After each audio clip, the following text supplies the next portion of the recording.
So I'm in my truck here and I can't get no kind of a wheel bearing noise or nothing else out of this, but I drove about a half hour the other day and we was on through town about 35 to 40 mile an hour, and when I went to give it gas, boy, it just sounded like something was coming apart, just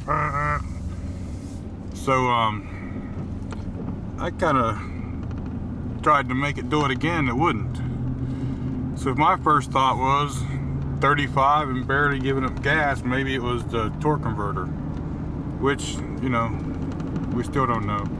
But it doesn't make a noise, doesn't vibrate, doesn't do anything. But I'll show you why I'm going to change the wheel bearing here in a second. I'm going to go out here and run it about a mile or something and see if we can check some temperatures on the wheel bearing. See, even up to speed, the only thing you can hear is the tires. There's nothing that would say wheel bearing. Okay, and you can see I just drove this truck and on video before I pulled it in here, and there's not a noise. There's not, you wouldn't know anything was ever wrong. The brakes feel good, everything feels good, which kind of surprises me. But if you watch, you can even hear it. That wheel bearing's shot. So if you ever hear a noise or whatever and you think it's coming from a wheel, you can kind of go around and just by touch, like I say, you got to watch, because if it's really hot, or if you get out here and you smell like smoke or burning smell, don't touch it.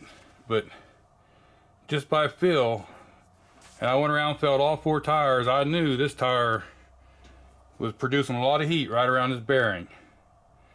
And now that I get it home and I jack it up, I get that.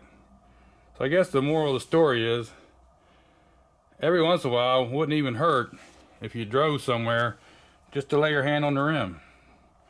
Go around all four sides. And if you start getting heat build up, heat only builds up more on one wheel because there's something wrong. The two fronts ought to, if everything's right, the two fronts ought to have about the same amount of heat in them. So we're going to change this wheel bearing. So you can see this has been pretty hot before. You can also kind of look for signs of rust there where that turns. If you see any kind of rust coming out of there that looks like it's coming out of the bearing, replace it. This one's a little, even by hand you can wobble it.